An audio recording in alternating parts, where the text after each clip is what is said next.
call the joint meeting of the Board and Finance Committee to order. Yeah. We are filming this for YouTube tonight, so it's important to speak into the mics as much as you can. Welcome to our three visitors. Thank you for coming. Cell phones, if you have them, if you wouldn't mind turning them off or putting on vibrate. And would you please rise and join me in the Pledge of Allegiance?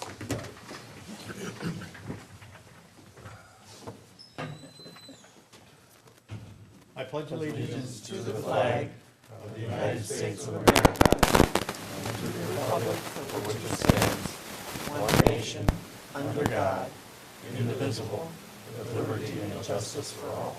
Thank you.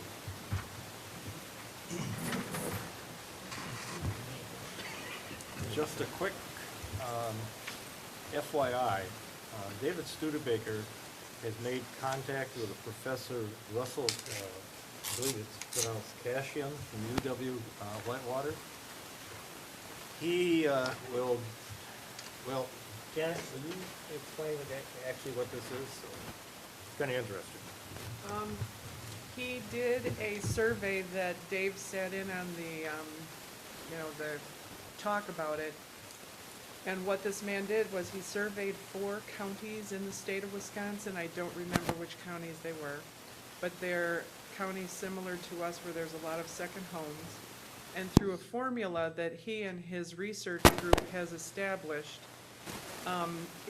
what they did was they sent second homeowners a survey saying if we had better high-speed internet, would you use your second home more than what you do?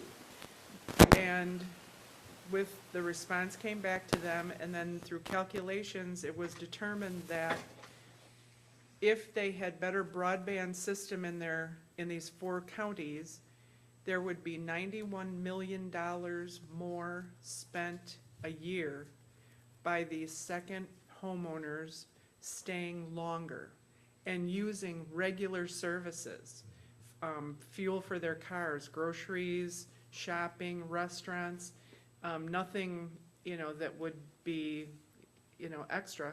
And that also would mean that there'd be more clerks needed to be hired for the grocery store, and more people needed to be hired to work in the gas stations.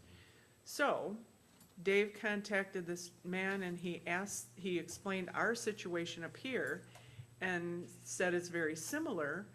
Would you, consider doing a survey for us? And he said yes, he would. So he's going to do a survey.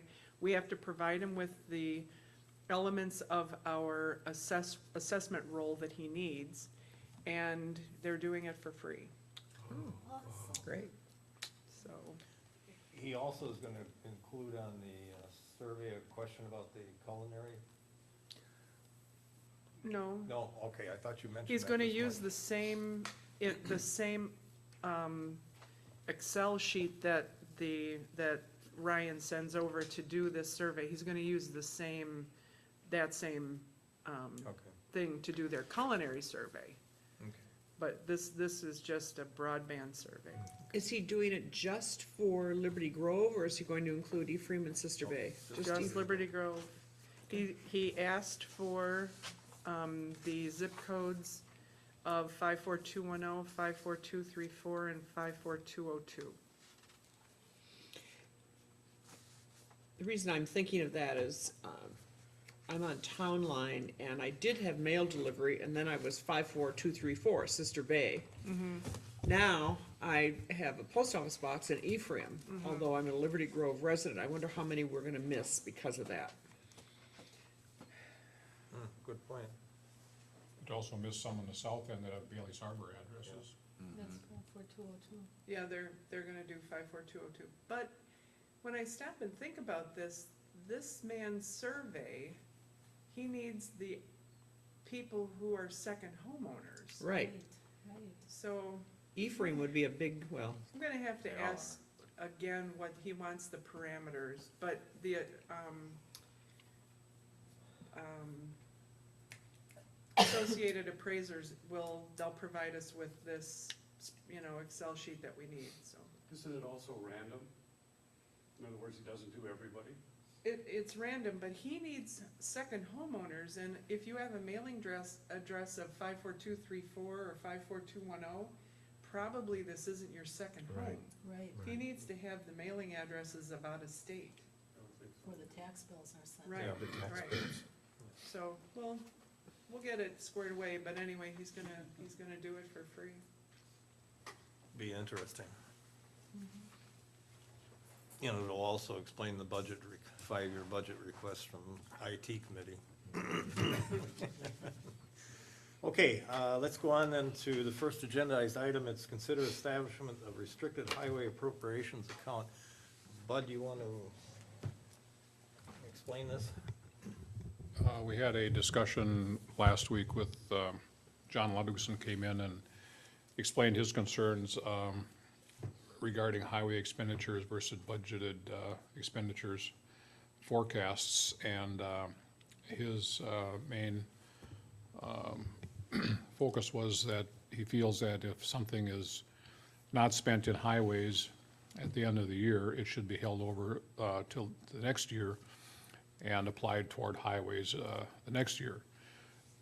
We explained to him that in the past, the town has not done things that way, that if there's been money left over from, various accounts, not just highway, but, other items, that it goes toward the, levy to reduce the levy, overall.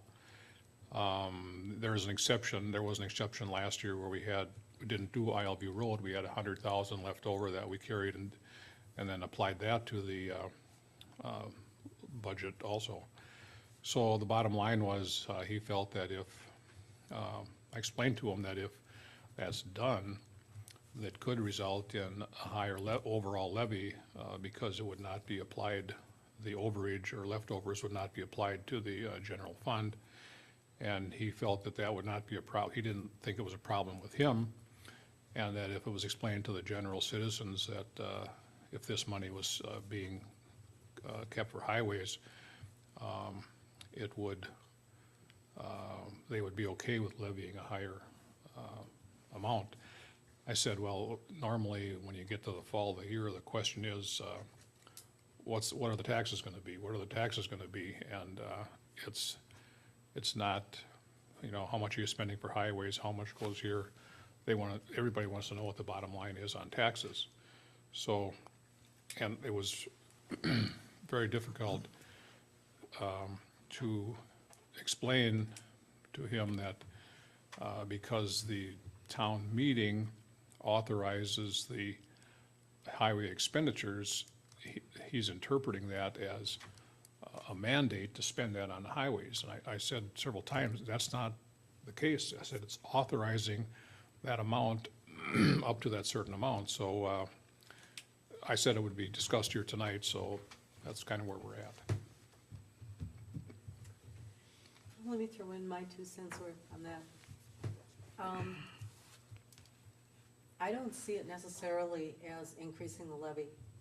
And the reason I don't is because if the electorate allows the board to exceed the highway 5,000 per mile amount, or if we're held to the 5,000 per mile account, and there's money left over, the following year, we're still held to the 5,000 per mile account. And if there's money in there, that decreases the next year's levy, at least on highways, because we can't spend any more than 5,000 per mile.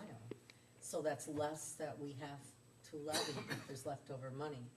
I also see it as a cleaner way to keep track of highway funds. I have to admit that when John Ludwigson called me and said there's this money that wasn't spent in 2012, what happened to it, my first knee-jerk response was, well, that was probably encumbered for the following year. And it wasn't, and I was embarrassed. I really think it should be, if it's voted for highway, especially given the conditions of our roads and how we're so far behind, I think it should be spent on highway, either that year or the following year. I have to agree, and I think because the fact that, it is a big part of obviously it's a big part of our budget, on the one hand, but because the authorization for anything in excess of the 5,000 per mile is voted on by the electors, that there is an obligation perhaps to carry that money over. Not all of it per se.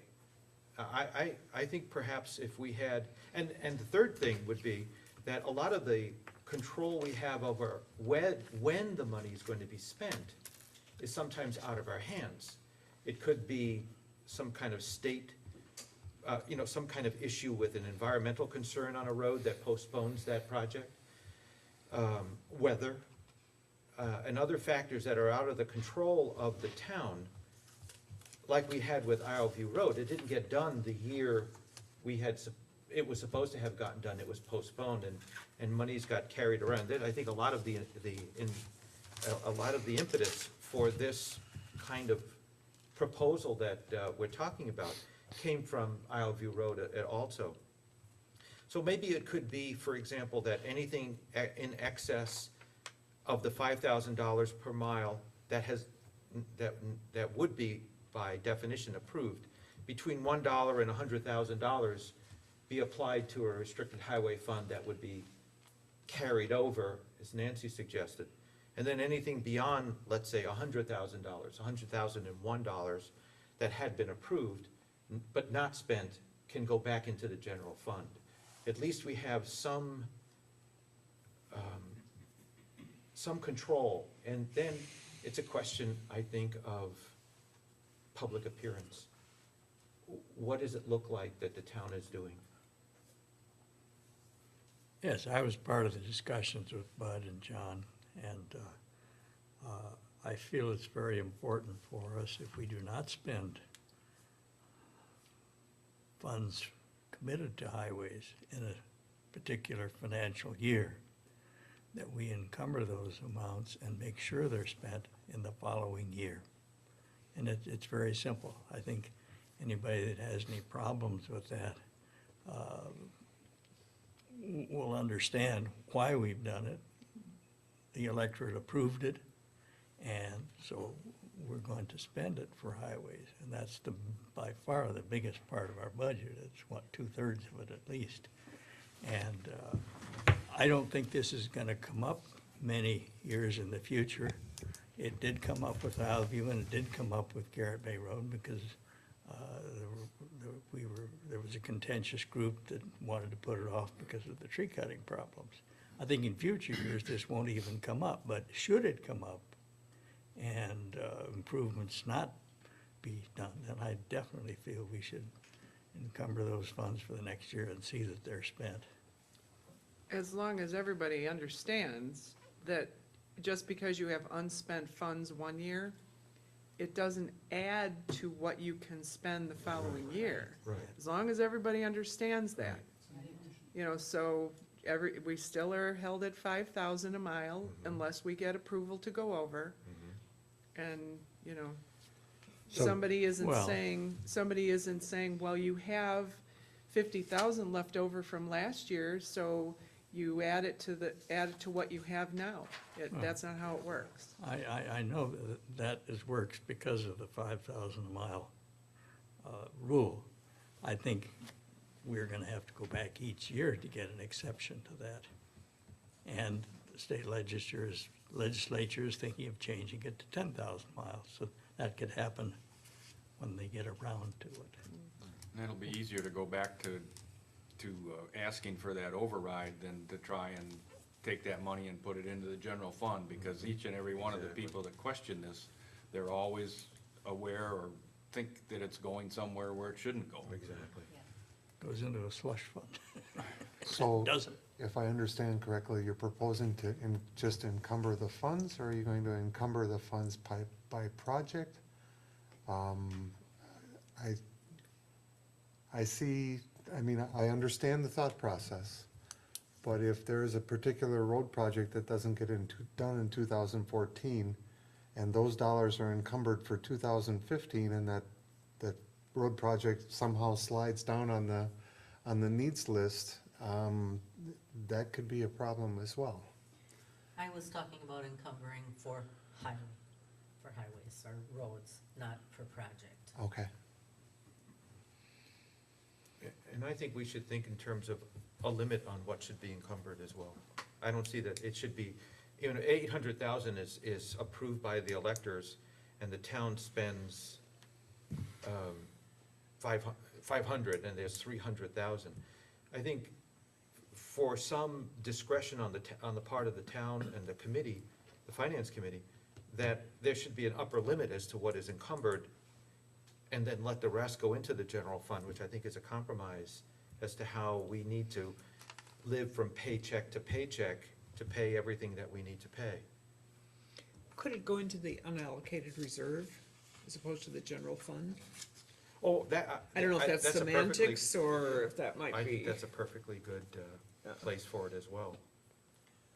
Maybe it could go into the capital reserve, maybe it can go into the contingency fund, but it should go into some place where the town has, the board and the finance committee have some discretion beyond a certain amount. But I also agree with Paul that when we go hat in hand to the electors to exceed the $5,000 per mile, to have something like this in place would be, I think, a lot more expedient and satisfactory to a lot of people who would otherwise think it's just this slush fund, which is a horrible thing to call anything that the town has done, but Would that concept be applicable to parks and properties?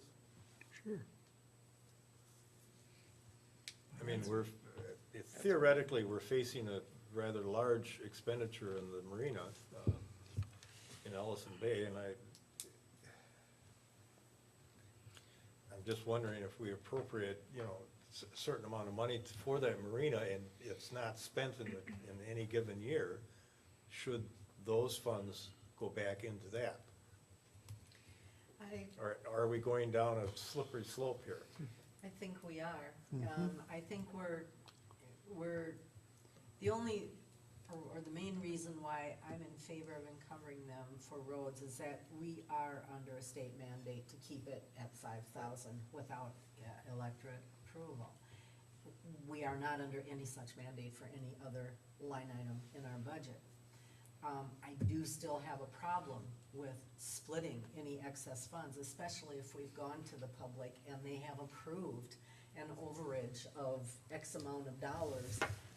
I don't think that should be split at all. I think that should go for what they approved, or we're gonna run into an image problem. Right. Where did that money go? If that money's earmarked for a capital expenditure, though, it could go into the capital reserve, like the marina or the roads, because those are capital expenditures, correct? I'm not sure I understand. Well, anything that would be done with the marina would be a capital expenditure. And if they approve $100,000 next year, and we can only spend 50, then that other 50 would go back into the capital reserve, right? I would think. And then it would yeah, carry over, and we could pull it out Right, for the marina the following year. right. 'Cause That's the whole idea of Can capital you do the same reserve. thing with the roads? No. Is that considered a capital expenditure? Not maintenance, Well, resurfacing though would be. Yes. capital service, So that's a little more specific than just putting it in the general fund. right. Yeah, I agree with Nancy. I think if you start splitting funds and trying to keep track of them, it's gonna be almost impossible. If they're encumbered for use in the next fiscal year, that's where it should be in a lump sum. But you might not use all of that the next fiscal year Well, either. Use that first before you use any other funds from the next year's budget.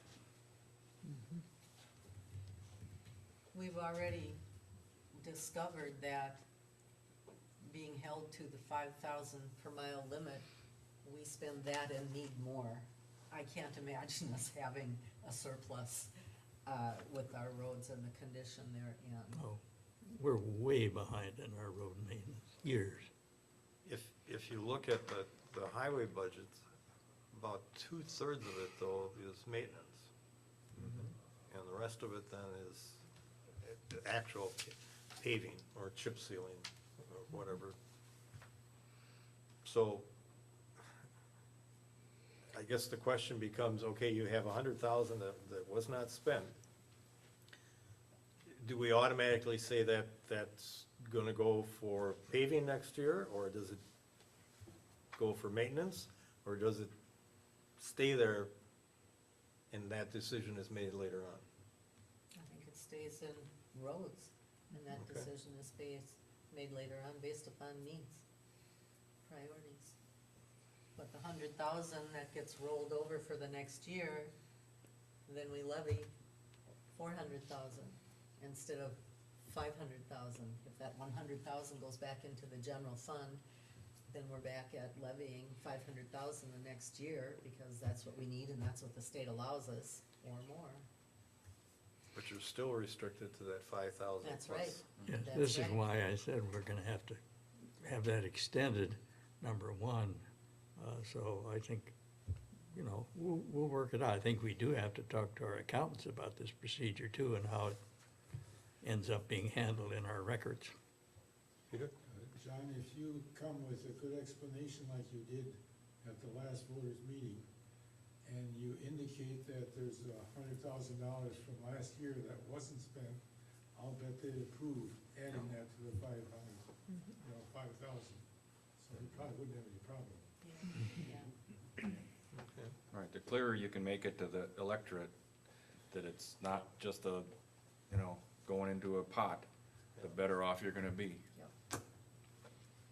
Are we at all limited in terms of just manpower and equipment by what we can resurface or take care of each year? Paving is what the limits, Paving. the actual paving cost. Everything else is in-house. We've got the equipment, we crush gravel now it's every 3 years, every 2 years normally. So that, the gravel and the paving are big expenses, actually.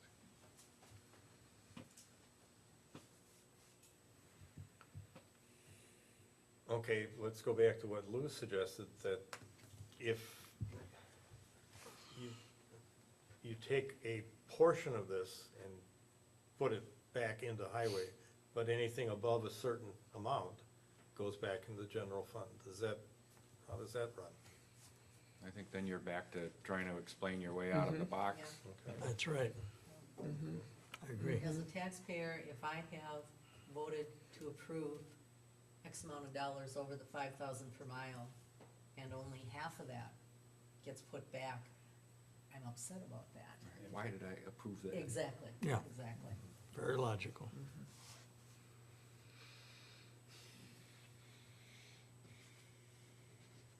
Fred's frowning. I'm just, Project, yeah. I guess, the thought being, back to my comment that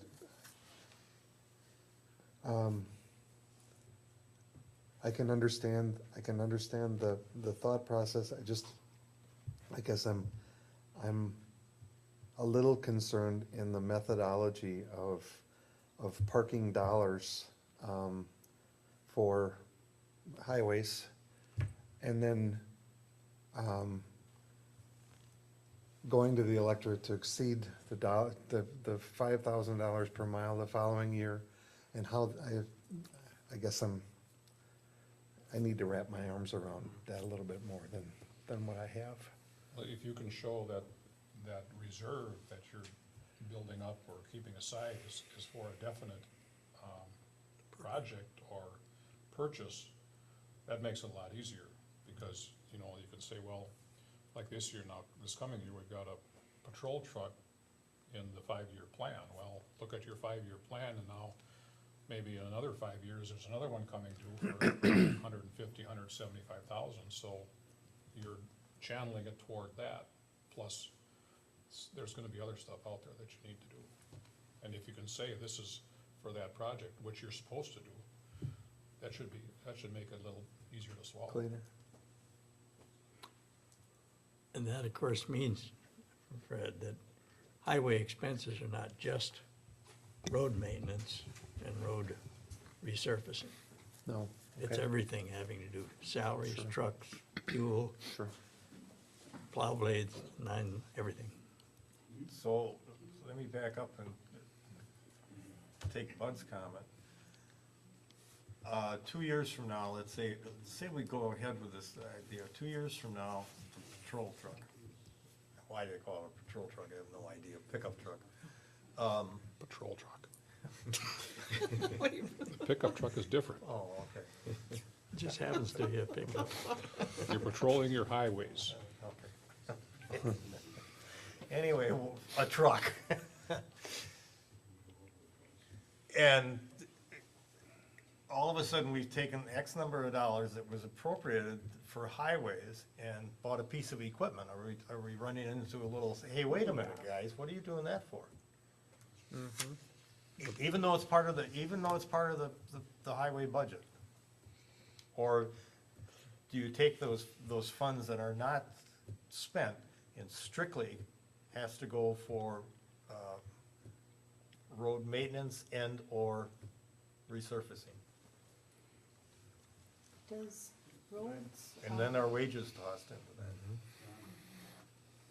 I think it should just go right into the entire budget. You know, I think you got to realize that when the voters think about highways, they don't think about equipment. No. To them, highways is, you know, improving the roads, paving the roads. And while it's true that you've got equipment in there, that's not the way they think. So, I mean, I don't agree with taking part of that money that you put forward for a year and use it for anything but maintenance and paving. Because that's the way they think about it. Well, I think, I understand, Bob, you're reflecting the psychology, but I think a lot of this is gonna be up to the board and what we do to educate the public about what highway expenses are. And once that's clear, then I think we can move ahead as we considered to do today. They are listening a little bit better. They are listening. You know, after the last meeting, the explanation and getting that voted and passed in a wide margin showed that at least some of them are listening to it and to, Yep. when you explain it to them, whether it's gonna be a highway or whether it's gonna be increasing, you know, a tax they are better listeners now when you do explain it to them, and especially if you can do this thing we're talking about to keep funds separated so they can actually see that it's in this pile and this pile and this pile is what I think the electorate needs to see. The patrol truck, is that 100% roads?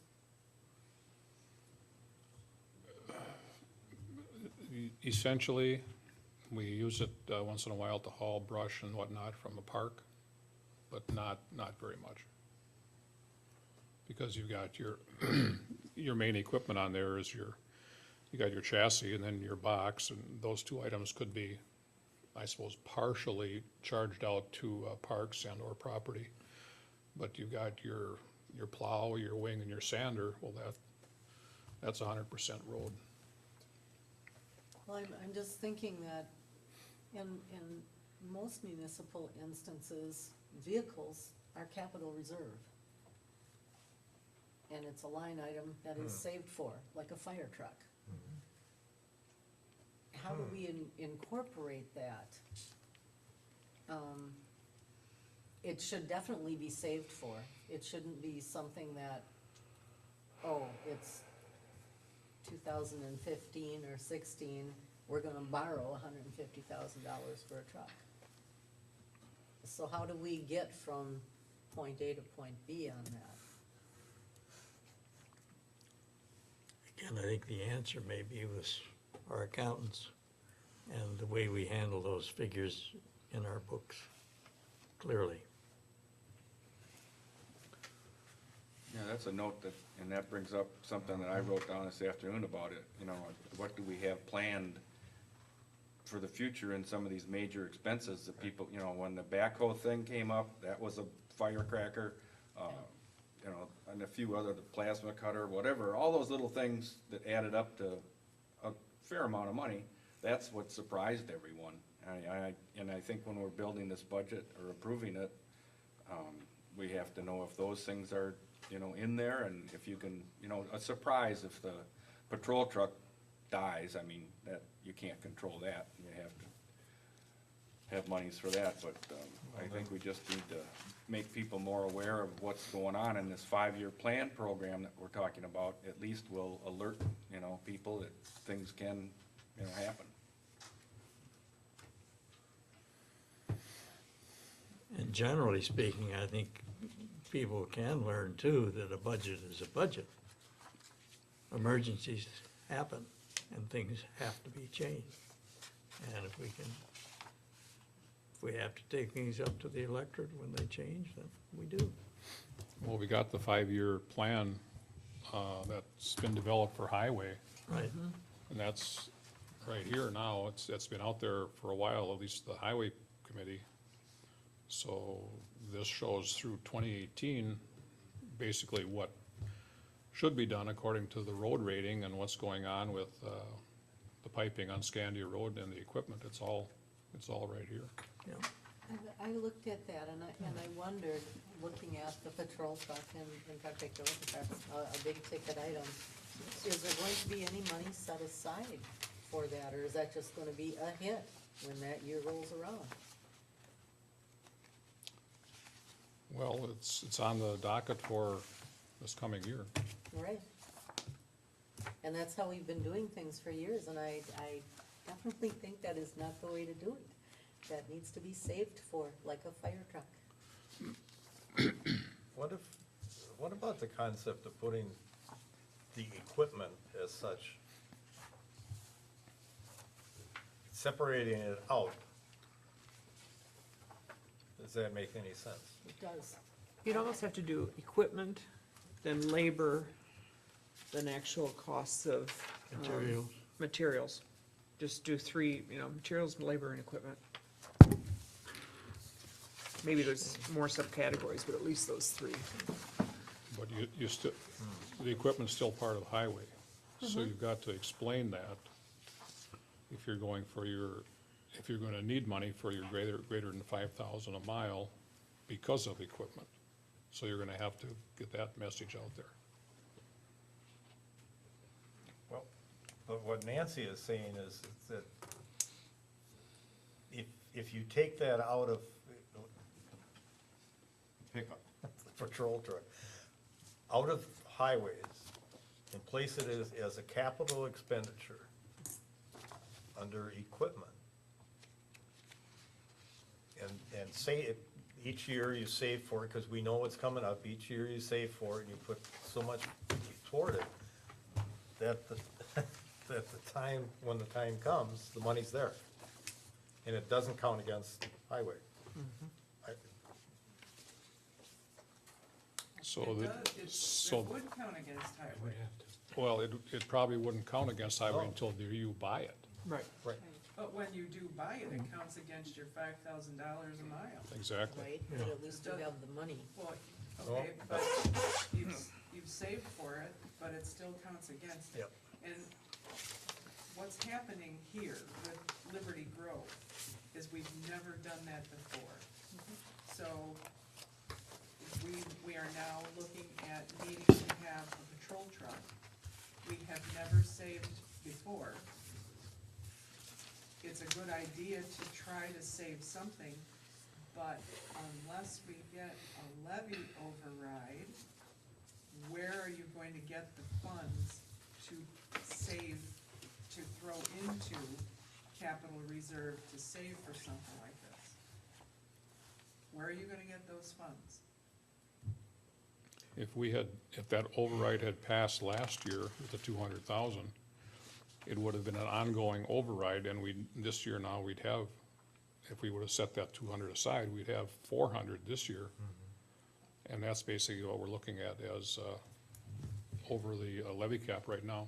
And maybe, Janet, that's exactly what is explained to the electors the next time we go for the levy override, to be able to put it down in those terms, to say, we'd like to be able to not have this big bulge in our budget, these shocks that come when we need an expense that we don't save for over the course of years, like the grant fund concept that we did for the fire department. That money is waiting there so as not to shock the budget when an opportunity arises for a grant for which we have to come up with some of the money. And even a 10% of the grant money can be a shock to our budget.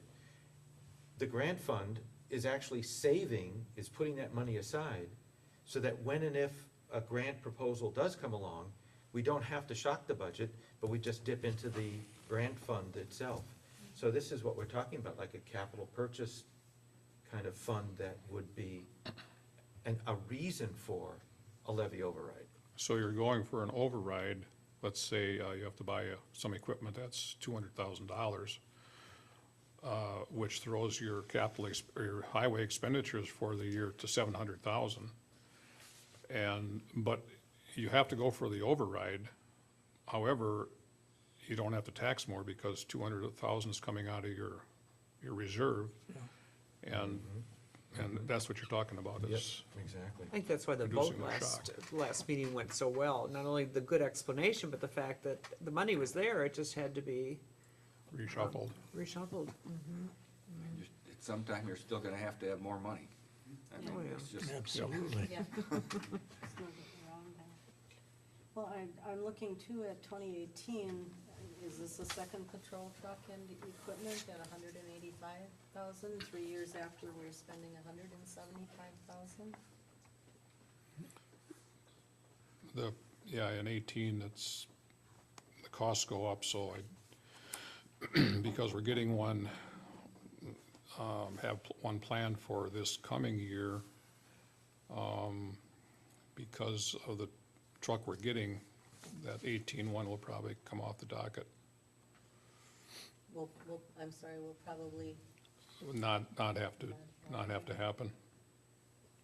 You're actually looking at two trucks right, in 2015. Oh, 2 trucks in 2015? yeah, ton pickup and Yeah. Patrol truck and a 1-ton pickup. Well, I can't stress it enough that we need a truck and we need it now, we're gonna borrow it, or, we're gonna levy for it this year. It's gonna kill us.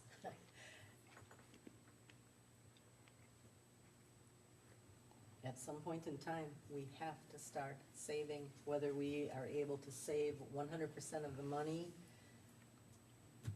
probably doubtful, but at least everything that we can set aside for a future purchase is that much less we have to borrow.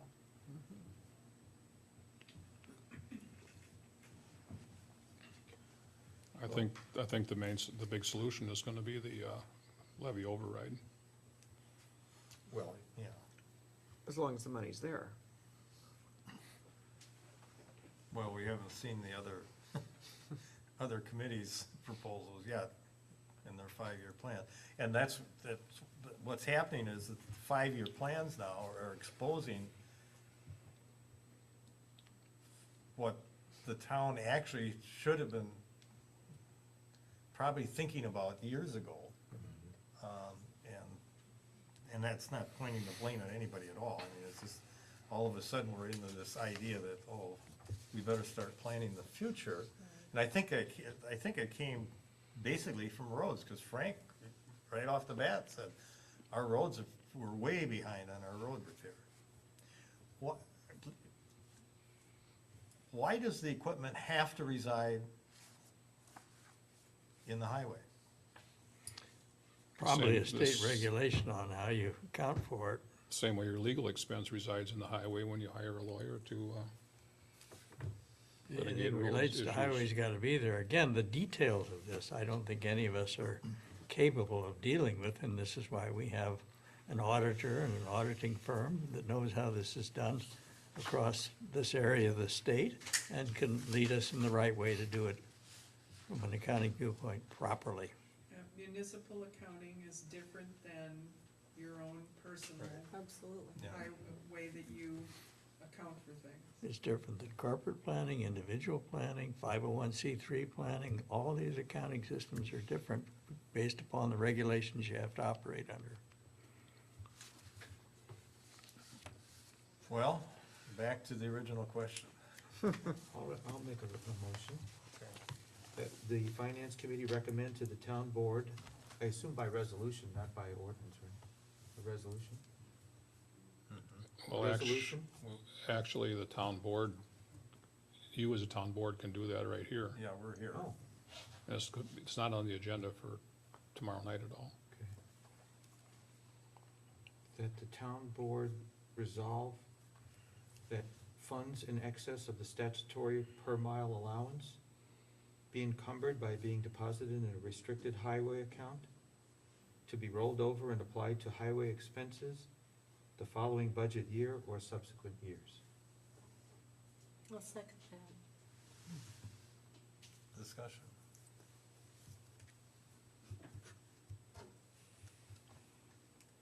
That's without trying to divide anything out, that's just the full amount. Yeah, I took Okay, that. that's great, yeah.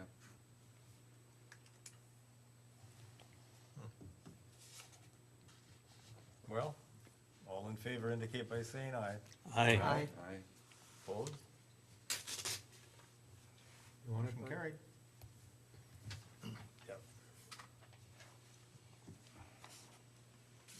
Okay. Going on, consider source of funds for the following projects in 2014. The survey mailing, the Culinary Center, $1,000 maximum by board resolution. This technically, coming back to finance, just for the finance to either say they approve or not approve. You want to explain what that mailing is, Janet? The Culinary Center is going to be doing a survey of local zip codes to find out whether there is an interest locally in having, they're calling it a culinary center, a community kitchen. And, there is money that was held, it's in the budget, under, it's called unallocated reserve. That 16.5 was put there specifically for the Mary Pat and her project. And that money can, to do their mailing, can come out of that line item. What number is it, Jim? The item, the Mary Pat, it's unallocated reserve. Oh, it's at the very end. 59103. There it is, I see it. Thank you. Is there a difference between a community kitchen and a commercial kitchen? Like in Algoma, they have a commercial kitchen where people can have. Same thing. It's the same thing, okay. Where they're just calling it something. They're calling it a culinary center because they want to focus, they want it beyond just people who need a facility to prepare foods that would otherwise be prohibited under health ordinances or health statutes. To be a center where existing businesses, for example, would be able to try or showcase their products. They also want to be able to have, and this goes to funding, and the survey goes to funding. They want to be able to make it broad enough so that they can get, for example, educational funding. If it's a culinary center as opposed to a community kitchen, educational funds, grants for education could be applied for, because the culinary center, as opposed to a community kitchen, would instruct, would also be able to help instruct us, and other aspects of it that way. So they're broadening the scope of the target grant funds they get by calling it a culinary center, and including more, not just a name. We did have, and Nancy was in on that meeting, we had a meeting with, I can't remember the young lady's name from the Department of Commerce. She indicated she felt that there probably would be grant money available, but we have to get a lot of more information gathered and get a lot of things nailed down. And the survey is the start. Everything in terms of the grant money will start with the survey. So it does seem like kind of a shot in the dark to say, well, if there's no interest, then we've spent $1,000 and nothing came of it. But nothing ventured, nothing gained in this one, because you can't even start the grant process without that survey information.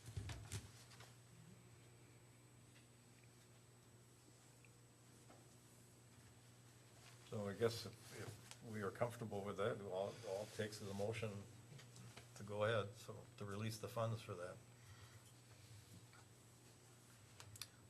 Well, I'll make the motion to release the funds, $1,000 maximum for the survey mailing for the culinary center, and that's going to come out of the Unallocated reserve. unallocated reserve. Second. Any other discussion? This really should be a board Just decision. a board decision. If that's okay. All right. I'll second it. Any other discussion? All in favor indicate by saying aye. Aye. Opposed? Motion carries. Appropriation of statutory highway expenses per mile, 80,000 by town meeting.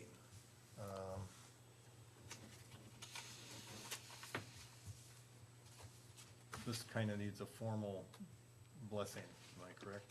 You have to decide where the money's gonna come from. Yeah. I had a thought, instead of taking it from contingency,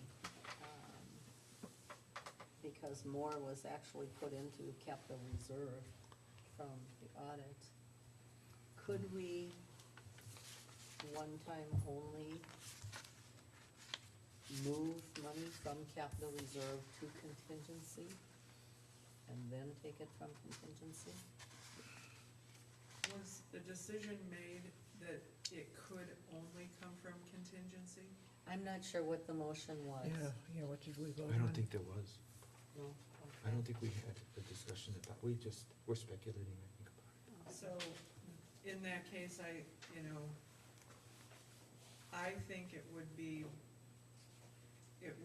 acceptable to take the difference of what we budgeted for Garrett Bay Road and what the bid came in. There's a difference of about $32,000. Take that from capital reserve and move that into that fund so that the bid can be paid. And then the balance of 80 minus the 32 come from contingency, but then it needs to go into line items, and that's where the decision, you gotta move it into line items so people can see, well, we took 10,000 and put it to this, and we took 10,000 and put it to that. But how do you do that when we're not at the end of the year yet, and we don't know where all the shortfalls are gonna be? How do you do that? What did we tell the public when they were voting, where the funds were? There was a discussion. Contingency was Yeah. mentioned, I mentioned it, yeah. Yeah, if you start moving line items around again, we're gonna, it's just, it's Gonna be like taking the money suspicious. from here to here, but if you start doing that, they're gonna question it, they're gonna think there's some sleight of hand. Right. So I think it's gotta stay, the contingency, and like Janet said, we're not even at the end of the year, we don't know where it's all gonna fall, and if it's in there, let's use it out of that contingency fund.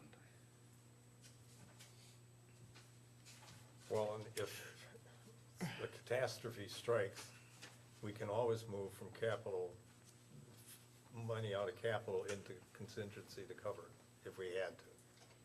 Or borrow.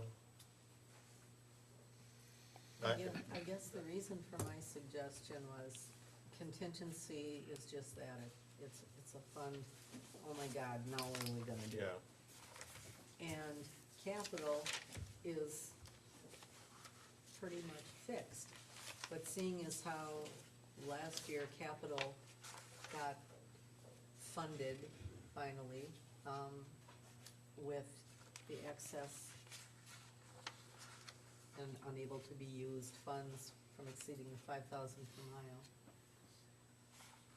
That's why I thought perhaps a one-time move, probably more of that should have been put into contingency. Because I'm afraid that if we start looking at capital like, well, if, you know, if all hell breaks loose, we can always take it from capital. No, we can't. Well, my point was that it goes back, and I agree with Paul, I think it has to come out of contingency. We I told him agree. that. If something else happens that totally blows the contingency out of the water, we probably have two choices. You go out and borrow for that catastrophe, or you could move some of the monies from capital to cover that into contingency. But that would have to be a decision down the line. It may be splitting hairs. Well, yeah, I But know, I- it is, but I know. I could see us correcting overfunding capital reserve one time and putting money in Yeah. contingency. And- And then we're done. And borrowing is almost always for capital anyway, so that if something does come up and we have to borrow, God forbid, And we can do that. it's for capital It that should we're go going in. to be borrowing Yeah. for anyway, which Good is point. the least.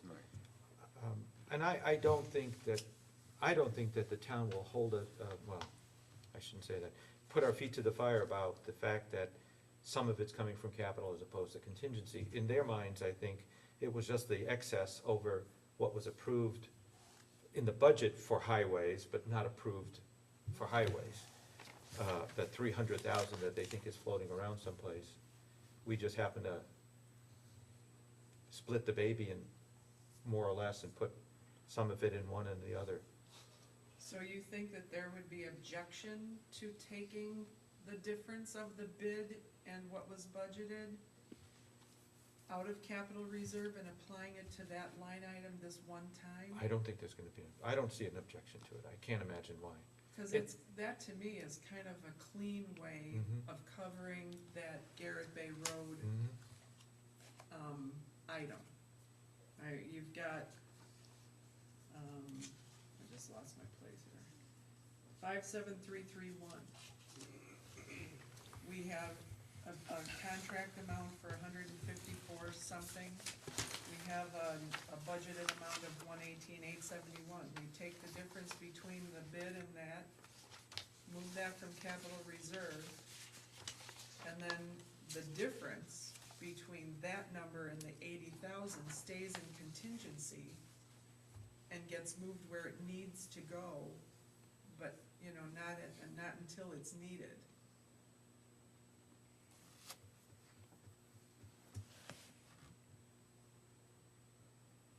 Cause, I mean, there's a definite explanation for that. I mean, it's, you know, and we're not going over the 80,000 that was promised.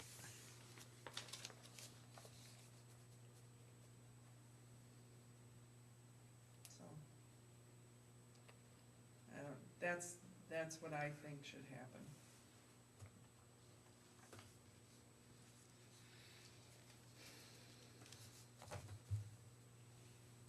I'm more comfortable sticking with it coming out of contingency. I think it's more direct and simple, it's more understandable. And it's what we talked about at the meeting. Well, and then too, the other thing here is that you now deplete by an extra $32,000 a fund that is meant to handle any problem that you have versus capital reserve, which is not meant to handle any problem, any, you know, shortage you might have. That's, But couldn't we pull from capital reserve and put it in contingency when, if something like that happened? well, but I would not be for that if it wasn't for something that was a capital project. Yeah. I mean, if we end up, short on our heating bill, should that come out of capital reserve? No. No, that comes out of contingency. But the road the road, in my opinion, would That's a constitute capital, so Yeah. that it Right. comes from the 30, the difference, the That's right. 30-something thousand, it's clean, comes from So- capital. What, I don't see, it's a movement thing where, all right, if you take it out of contingency now because that's what you said you're going to do, but then later on you're gonna take it from this fund and you're gonna move it into contingency, why don't you just take it out of capital reserve and put it into that capital outlay road. Just put it there. 'Cause Well, that's- as long as there's a paper trail and some footnotes around that, so that It's a this movement capital isn't pro- suspicious, you know. It's a capital project. You know, you're being too logical about it. No, and I can see both sides of this, but I think the first time you do this, and if people are starting to, you know, look at line items and where the monies are coming, if you have to sit up here and explain it to 50 people again, that 32 you're gonna get questioned, you know. Everything- I could vote the other way too, but I mean, I'm just a little more on the fence to leave it as it's been approved. I understand what you're saying, and I can see it both ways too. On one hand, I look at it like the public, we approved $80,000, and they said it was gonna come out of contingency. And that's the long and short of it from their end. But I know what you're saying, and it makes perfect sense, and it's Sure. very logical. Yep. But try to explain that to someone who thinks you're playing a shell game. Yep. And you don't think moving it from this fund over to this fund, just so that you can move it from this fund up to this fund, you don't think that's a shell game? Well, but that's more hypothetical than, you know, we're talking about just last meeting where this is what we said we were gonna do. And now we're talking about, well, hypothetically, if we need to get more money, we might have to do this, and then we're kind of moving Well- far from the, All right, whatever. We'll just learn from it Yeah. and have that flexibility the next time we do something. I just see it's an extra $32,000 depletion of contingency that isn't necessary. Now, the motion at the special meeting, town meeting, was to approve the 80,000, and then, I was gonna bring it in, but I forgot, with the recommendation that it come from a certain area, was that not how it was worded? oh, it was The specific. recommendation from contingency. That Mr. Judd made, Yeah. I think. Let me ask a question regarding capital reserve. Have we, the 395,794, 395,8, that's in capital reserve, is that line itemed out towards things yet? Nope. Okay, so this 200,000 that was put in there, basically was put in there in November. That was put there from the auditor, that's how he wanted that 200,000 of the extra money that we borrowed. That loan, Okay, remember, it was budgeted for 3, we ended up getting a loan for 5. So we had the extra 2 I see. carry over for the next year, and he wanted that to show as a capital reserve rather than, he calls the other thing he calls subsequent year expenditures. Okay. He wanted that 200,000 Nebulous. called for capital reserve, capital expenditures from debt proceeds. That's where that comes from. Okay. Then, I'm a little confused, and the extra roughly 300,000 that was approved in the budget but could not be used for roads, I thought that was split between capital reserve and contingency. It was. And where does that show on here? You have your explanation sheet? Yeah,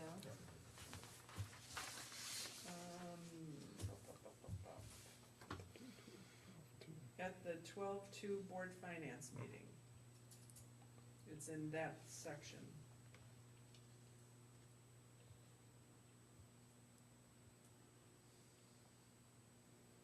There was 179,848,896, 1/3 to capital reserve, 2/3 to contingency. okay, okay.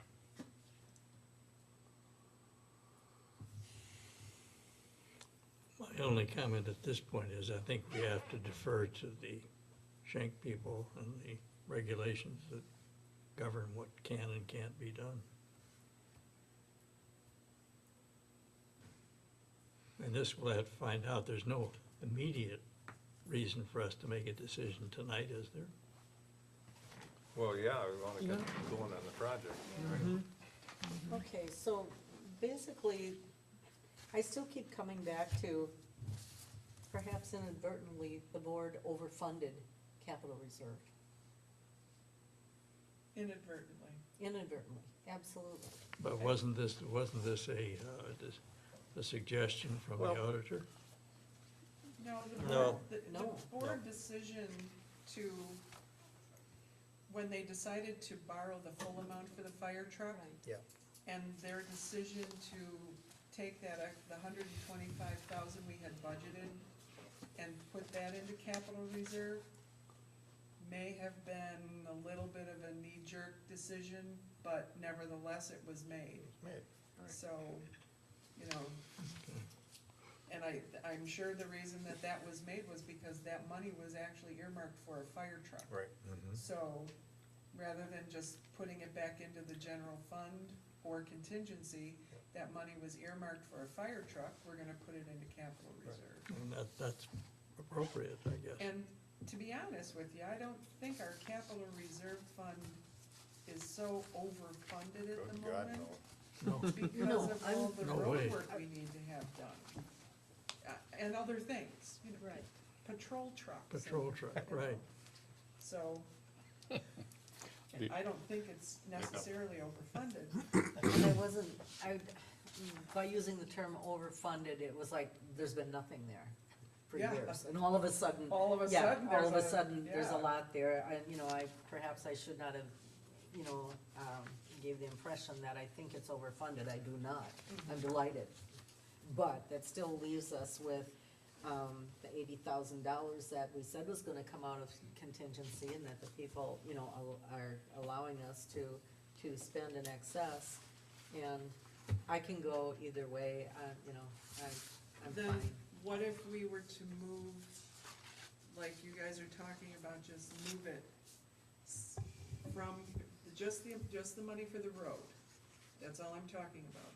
Move it from capital reserve, that amount of money, over to contingency, The 80,000. not the 80, They're Oh. on the balance between Just 30 and the 50, whatever it is. 32,000 or whatever we're gonna need to get to that bid amount. Oh, I see what you're saying. You know, Yeah. right now, we've budgeted 118, we have a bid for 154, we gotta make up a difference there, like 32, 35,000, whatever it is. Take that out of capital reserve, we can move it over to contingency, and then pay that from contingency. It is capital. It is capital. It's not like this is sleight of hand. This is part of a capital project from capital expense. I mean, it all came out of that November meeting Yeah. when that excess amount was approved, but not approved for highways. The motion of the board was to proceed with Garrett Bay paving and accept the NEA bid of 154.9, referring the source of funds to the finance committee. So there was There was no fund no part of the motion that designated that it go from anywhere or come from anywhere. Then, in that case, I totally agree with Janet, but we should have a very clear explanation ready. Do you have that sheet with the amount on it? At all? Sheet with the amount. The one that I handed out to the highway, This one? several sheets, three No. sheets. I don't have it. It's on my desk.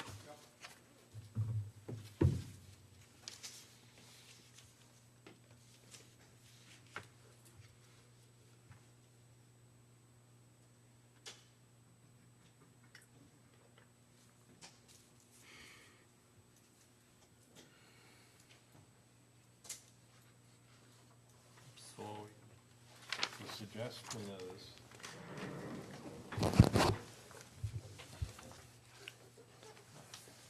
well, actually, we can take a lot out of this capital. Not the No. real lady. We're still saying we're gonna pay it out of the contingency fund, but we're moving, in advance of that payment, we're moving money from capital to the contingency fund, right? That's what I I'm could see hearing. paying it right out of capital as long as we have a good explanation. I do believe it's clearer. And perhaps it will be part of a learning curve for the electorate to actually see it. It is a capital expense, it is coming out of capital. I don't, even though I was advocating it earlier, moving it to contingency for the sake of simplicity of explanation, I'm not comfortable with that, because capital should be for capital, and I kept saying one-time deal. But under the circumstances, seeing as how the motion did not say it should come out of contingency, and it was left to the finance committee, I'm very comfortable with having the capital expenditures come out of capital reserve and the rest coming out of contingency. So the difference in the paving is $36,028.96 between the amount we have budgeted for paving and patching and the bid amount of $154,900. Would you repeat that, please, Bob? Okay, the bid for paving was at $154,900, and what we have in the highway account for paving and patching is $118,871.04, with a difference of $36,028.96. So that's the amount that would come out of capital reserve, I believe that you're talking about.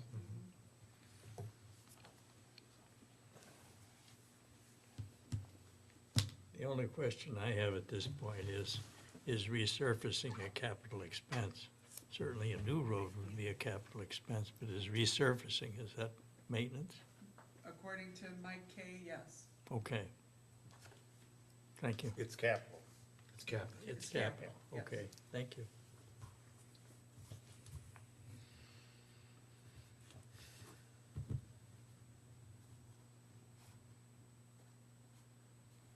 Okay, that motion to let the finance committee decide was a valid motion, and then what happened when the electorate approved it? Was that The a electorate, more binding, 63. the electorate, but is that more binding than the decision No. that we could make with the motion? the electorate is just authorization to spend the 80,000. It's up to the board to decide where it goes and where it comes from. And then it's more valid, I guess. Yeah, the motion at the town meeting was to exceed the statutory highway expenditures by $80,000 and encourages the board to use the funds for paving of Garrett Bay Road. And then that was on the 26th, and then on July 2nd, the town board made the motion to proceed with Garrett Bay and accept the NEA bid of $154,900, referring the source of funds to the finance committee.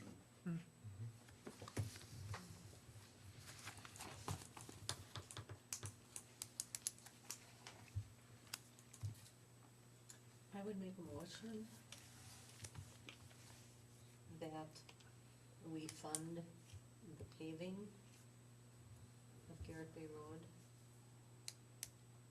from the capital reserve fund, as it is a capital endeavor. And the balance to be funded from the contingency fund. I'll second that. Town board. I'll second that. It's supposed to be a decision of the finance committee. Yeah. Well, okay, but then the town board will have to make the Yeah. next decision. Yeah. Okay, so we're funding the difference of the bid 32,000. and the budget of $36,028.96 Right. from contingency. From capital. No, no, Capital. No, capital. from capital. Yeah. It's paving. Say that again? 36,000 is from capital. That's from capital. Correct. Oh, did I say differently? You said Yes. contingent. Okay.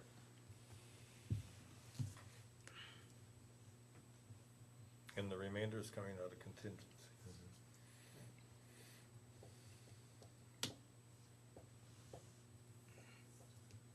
And that expense is for what?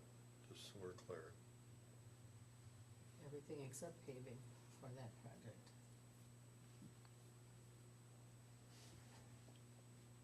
That, What was that now? What are Well, the other expenses? what are the other expenses we're looking at?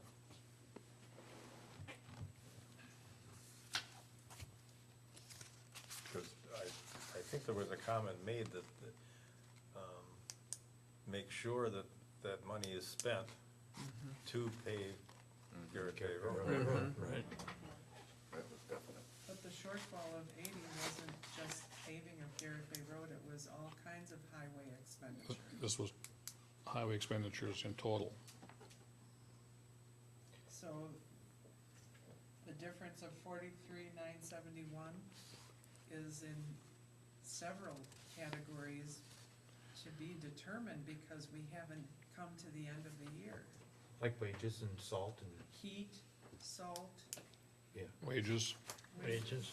all that, we haven't come to the end of the year yet. So how do you know which items are gonna get how much dollars? Right. Well, I think the critical issue at that meeting was that people were saying, okay, we're gonna approve this, but let's get Garrett Bay Road done. Yeah. Right. Yeah. And it just has, it is a part of that as opposed to just right. The whole thing. general highway funds, yeah. It's not going away.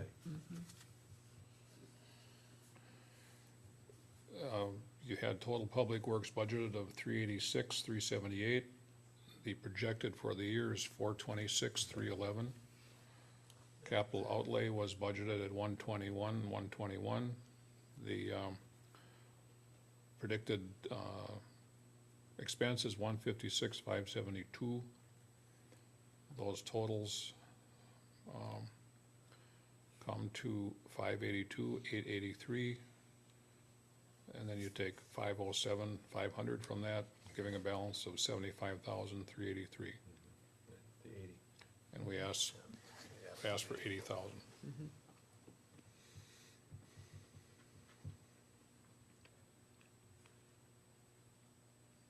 All right, So what, John, I think what you're asking is the remainder, the 43,971 will be spread out To be among determined. all those different highway categories, but to be determined, but to highway. highway. Yeah, So at the end of the year, if we have 10,000 left over, that's gonna go aside in a separate account or whatever as their segregated amount.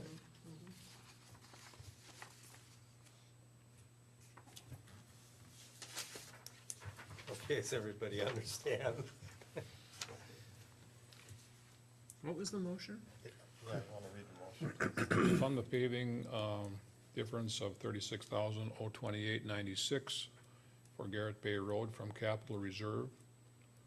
And taking the balance of 43,971.04 from contingency to apply to highways.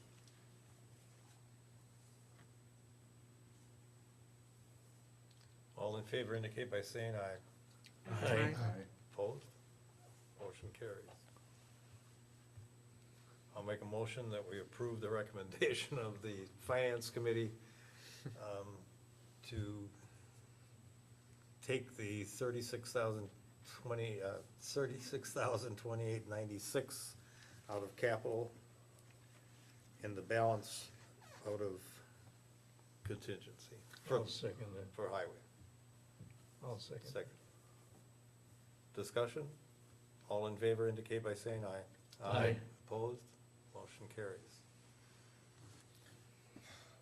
Do we know when that project will start, Garrett Bay?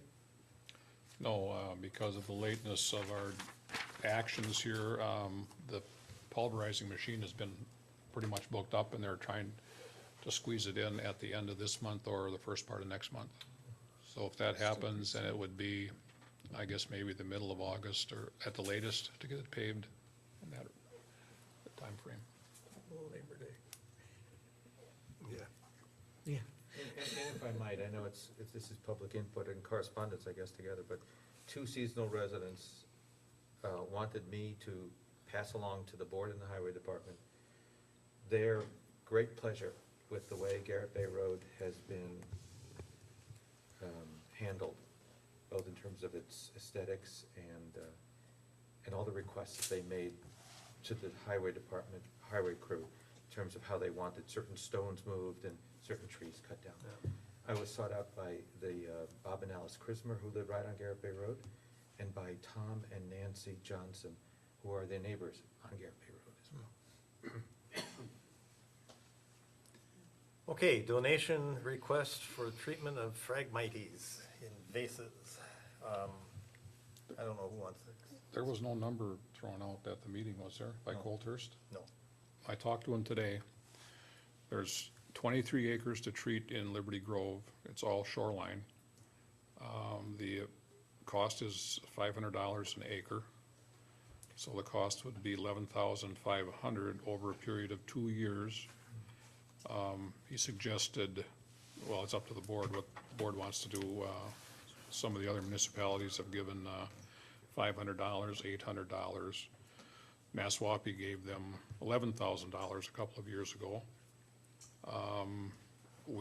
He suggested maybe seeking donations from private individuals and then matching the donations, or saying the town is going to give X number of dollars and would like the public to match that or something. So it's totally up to the board and finance as how to proceed with that project. I guess they're gonna try for grants too. I don't know how successful that would be, or what stage that would be in. And the 23 acres is on both town land and shoreline and private, It's all shoreline, privately held and Private. town? right? So they have to get It's- permission it's from all- the residents. All below the high water mark. It's seaward of that, so it's DNR state land. But did I understand him correctly, that the reason that the town would begin to pony up some money was to incentivize the private landowners Right. to do their share as well? So look, the town's getting involved, and we'll help to a certain degree, so we'll split the burden, or somehow you take some and we take some of the monetary burden, is what I understood him to say. And he didn't come up with a figure, because I don't think he knew what would be the incentive that would get people to say, okay, well, I'll go with half.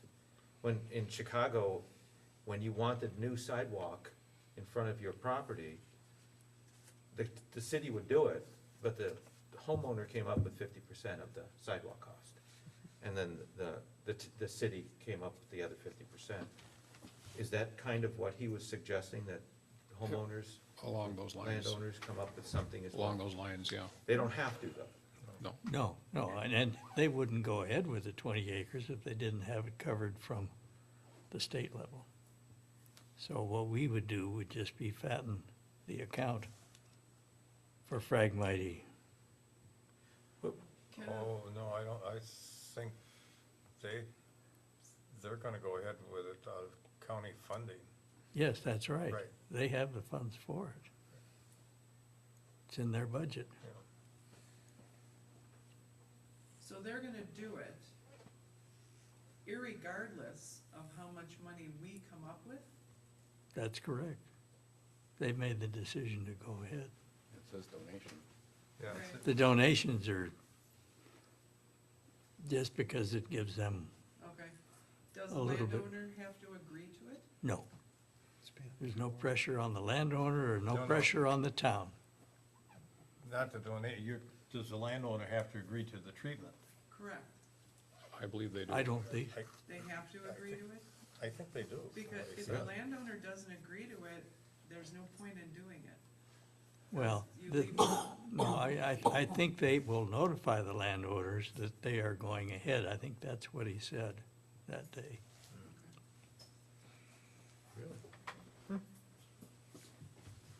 know, I didn't get that impression. I didn't either, because I thought there was a mention about somebody had been treated on both sides, And it's just spread right back and it's again. spread right back. Yeah. Right, so to be a good neighbor, Yeah. you would wanna do it for your, because if you kept yours and the people on both sides of you did eradicate it, within a certain period of time, it would Gonna be grow back. back. Yeah.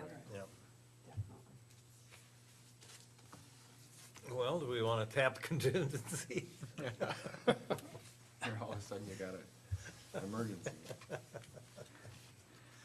I'm gonna speak quite openly on this. They started this program at the south end of the county. And Liberty Grove is the last town with 45 miles of shoreline that they're gonna do this in. I feel no compunction for the town to come up with monies.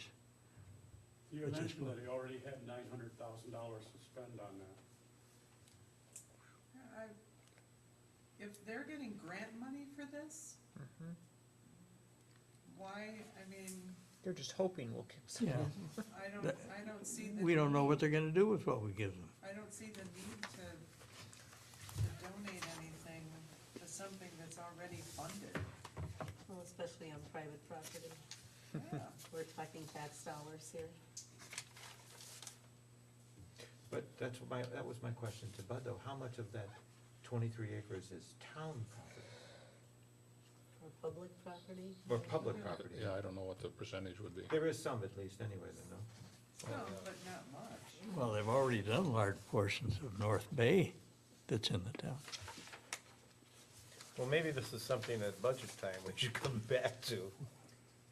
Maybe it's more appropriate at that point in time.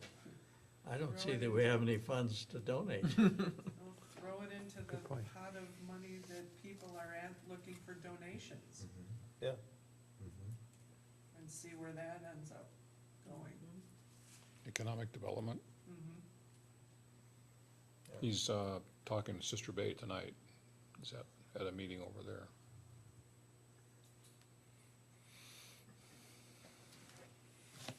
Well, I'll make a motion that we table this item until we finalize the 2015 budget. Second. All in favor? Aye. Opposed? Motion carries. Okay, now to the nitty-gritty. Preliminary draft, the 2015 budget. Well, I handed out what I've got so far. I've been working on highways and capital outlay and debt service. And just made a guess at the fire board levy. I just added a percentage on that. I worked out a preliminary budget cap, levy limit, if you will. And our levy this year, according to my calculations, we're capped at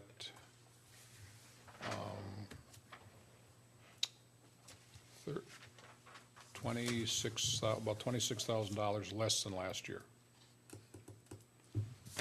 So that's where we're at there. I worked off the 5-year plan for highway. I don't have a specific one from anybody else yet. I know Mr. Studebaker is, and his IT committee have come up with one last night.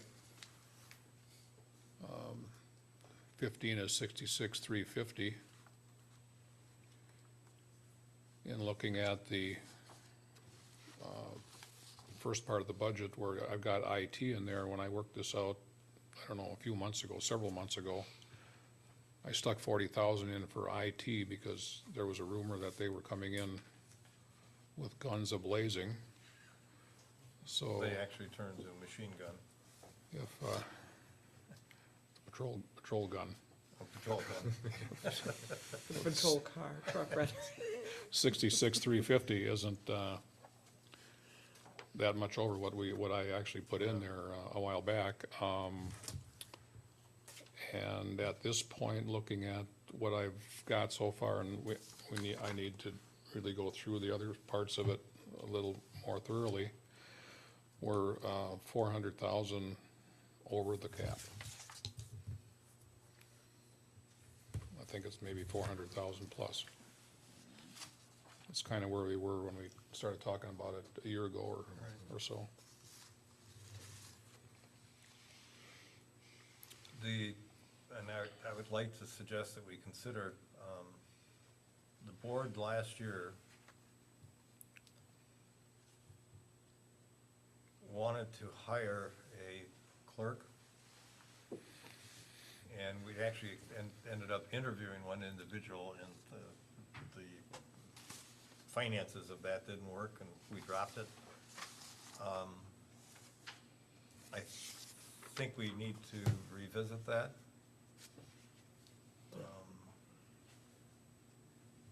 We have a situation of two people in this office running a town of this size. It's become kind of a rather difficult situation. It's impossible.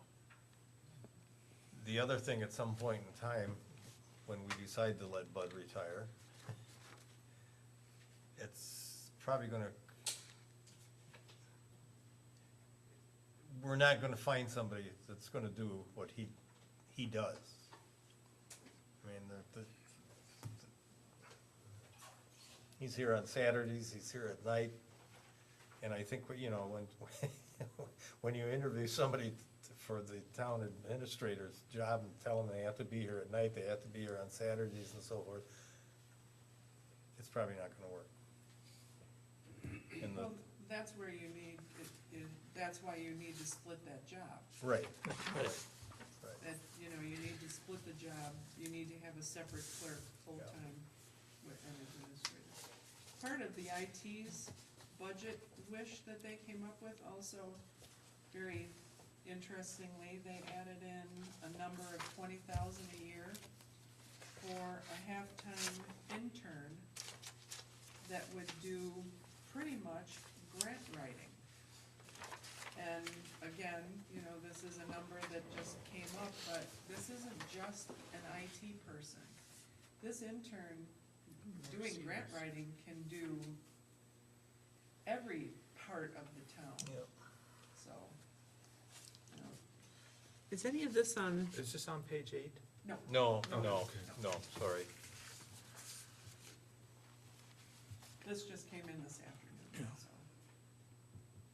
You know, it's a lot, they're looking for a lot of money, but this is another aspect.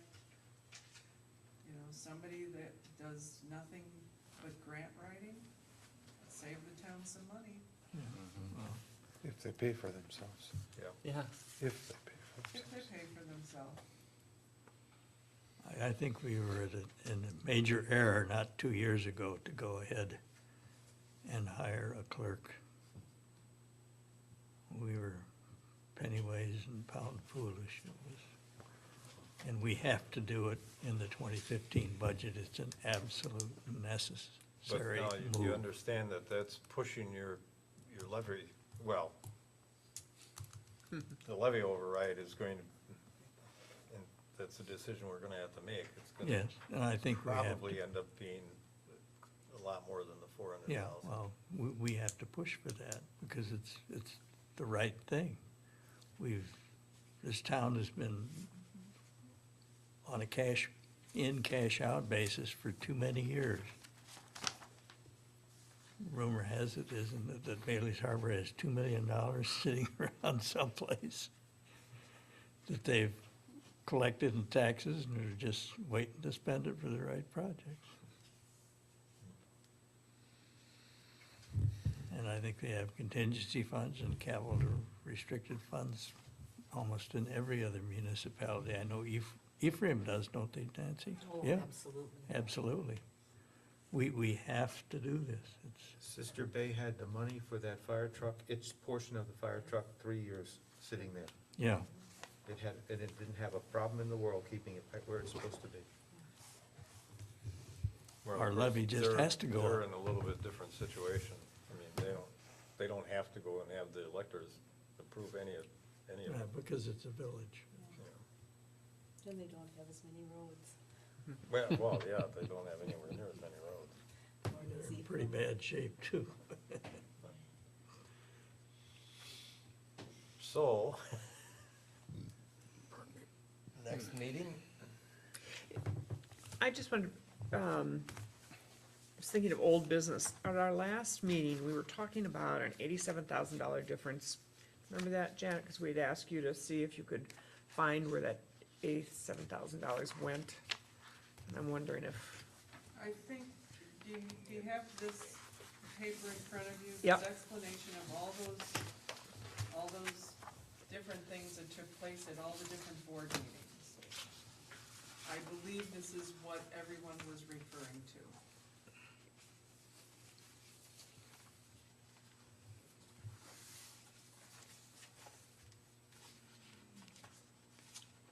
so in all these figures is where we You would, have to figure it out to 87,000 somewhere. okay, Because there were a sequence of meetings where this was done and then it was decided, no, now we're gonna move it over here and then we're gonna not do this and put it here, and I think that this, I traced back all the different meetings and all the different minutes, and this is what they're referring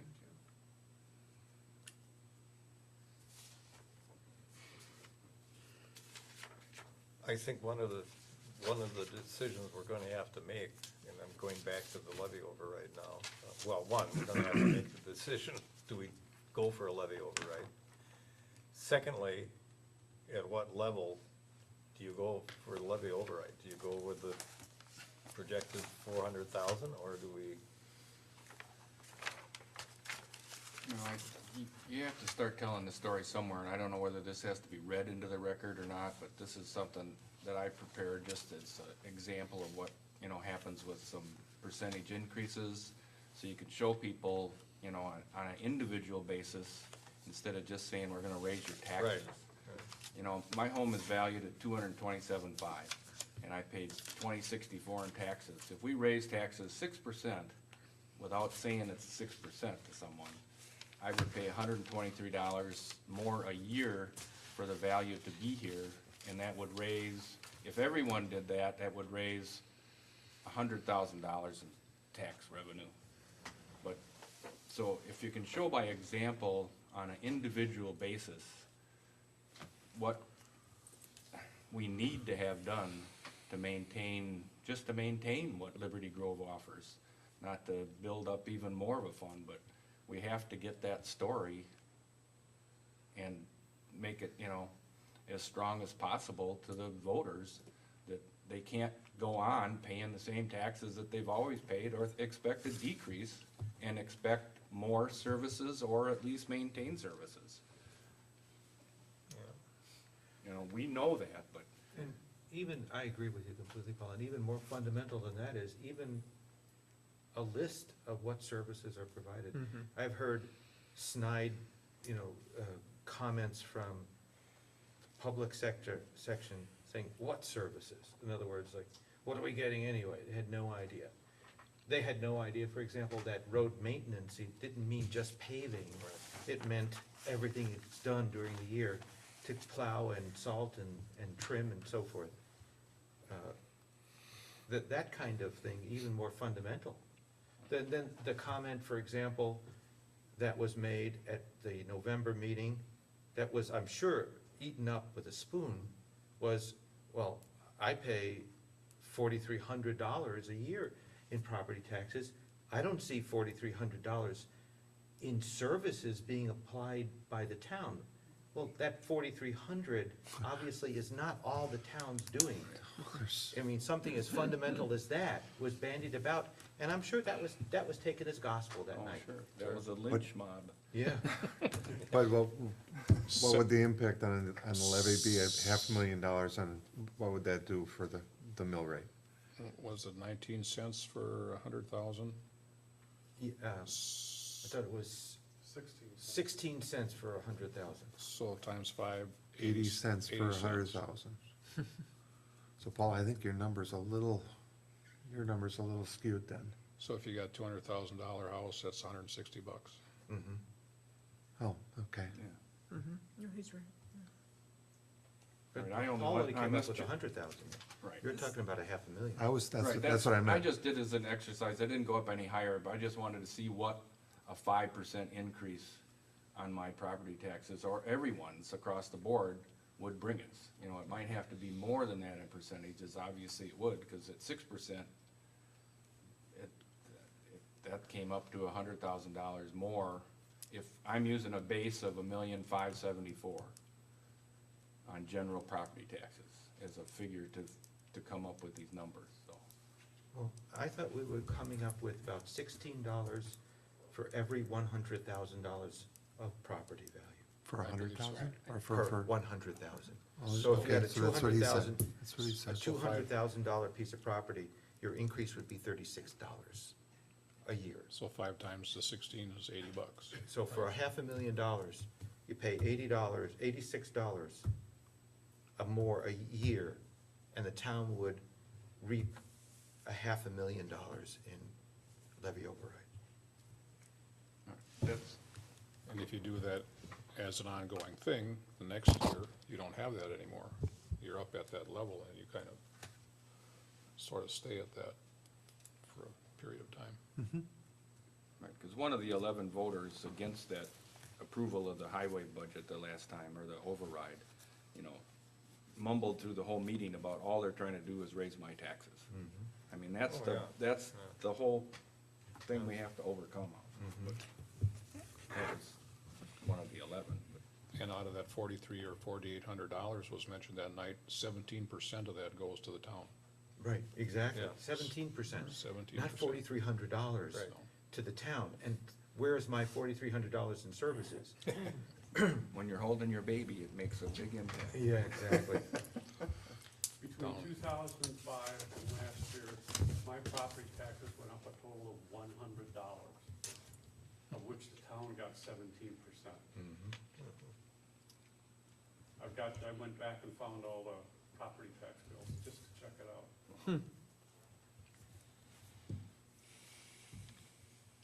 And I guess what I would add in terms of, if you're looking at 400,000, don't forget, we've got 65,000 for Cedar Shore Road that's unbudgeted. And we haven't even looked at the marina yet, let alone any Right. other part of Park and property. I think we were saying about 30,000 for the marina, weren't we? Oh, no, that was a storm sewer. That's Never for mind. 30, Yeah. 35 for the pipe, Yeah, and then 33 to pave it. paving on top of that. At the risk of sounding, not at the risk, having had some experience in this form of public finance for quite a few years, is because Gibraltar Schools has been the poster child while the revenue limit formula in the state of Wisconsin doesn't work for public schools. But having lived with it for 20 years, as the success of the school referendums, I believe, is twofold. Number one is education of the electorate, and number two, being able to satisfy the electorate that before you go ask for those dollars, that it's quite clear that you've operated as thin as you can possibly operate, and that to cut the bone anymore is only gonna be more painful than what we're currently experiencing. And so to take that information and spread it, using that information as your education base for the community to better understand that we have cut to the bone, and anything more is just not gonna, and as long as we're all comfortable that the proposed budget is doing that, then the need for a levy override becomes quite easy to project to the community. So, The discussion we had a couple of times was to have informational talks, if you will. I think those need to start pretty quick here. And a suggestion might be that as difficult as it might be to do it, to have your first one invite the public to show you where they would cut if they were making the decisions. It's just a thought I had. you can do that, but you have to be really careful how you set it up, because if they have expectations that you're going to take what they've said and do it, and you don't, you've just defeated yourself. Right. You really have to, boy, Yeah, but I think to go to them and just say, we have, and we don't know where else to cut. So, you know, we're wanna enter into dialogue with you, because when we have a working session for finance, we don't invite the public to enter into this conversation. You know, Gary entering and helping, Here's a perfect example right here, that there's three of us sitting here tonight. and That's what needs to change. we don't invite the public to enter into our working sessions. That just doesn't work. They are not the committee we are. So maybe having a listening session be kind of like a working session, but invite the public to say, all right, this is a line item I would cut here, or this is, you know, try to do some of that to make them realize we have done that. And I don't know what else we can do.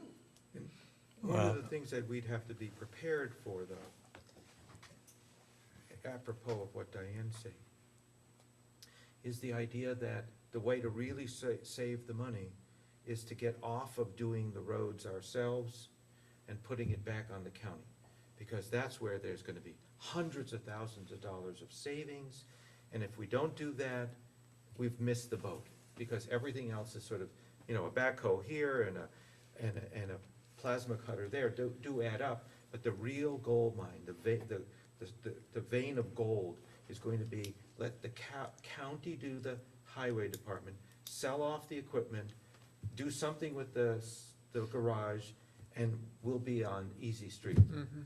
I think that's obviously way too simplistic, but if we don't have information about the cost relative between the county and the town, and why the town went to do what it did, when it did, to go on its own, that discussion will never cease then.